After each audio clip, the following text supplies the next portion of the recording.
Monster reality. Ndakakumisa pepe ukamira pepe, ndakakubvunza pepe ukandipindura pepe, ndikakutorera pepe ukasekera pepe, ndikakuti ukandida zvangu zvafa. Ndova rakatanga kukuona, ndaiva nenungo ndaiva ndonda, vakazofunga kuda kushanda nekuti munda wako ndaitoda kutinga. Ndikachifunga ndinofara asi pakutanga ndainyara ine, ndikachifunga ndinochema kuti ere ndiwo watoperera.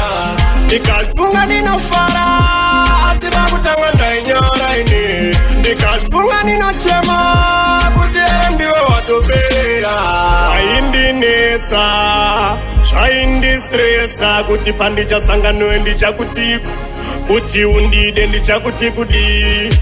Bati wakangowira wakandidaisi ndakashaya pekutangira, ukandisuwa unondifonera kunyangwe neni pauri naperera.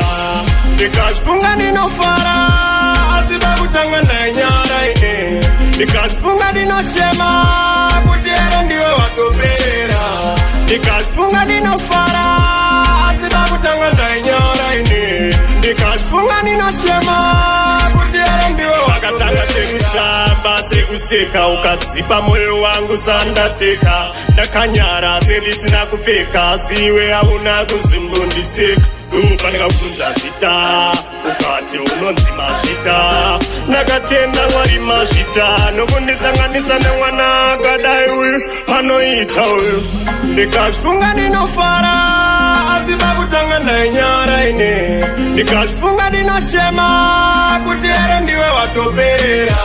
Ndikachifunga ndinofara asi pakutanga ndainyara ine, ndikachifunga ndinochema kuti ere ndiwe watoperera. Waindinetsa zvaindistresa kuti pandichasanganowe ndichakutiko, kuti undide ndichakuti kudi. Bati wakangowira wakandidaisi ndakashaya pekutangira, ukandisuwa unondifonera kunyangwe neni pauri naperera. Ndikachifunga ndinofara asi pakutanga ndainyara ine, ndikachifunga ndinochema kuti ere ndiwe watoperera. Ndikachifunga ndinofara asi pakutanga ndainyara ine, ndikachifunga ndinochema kuti ere ndiwe watoperera. Asi pakutanga ndainyara ine,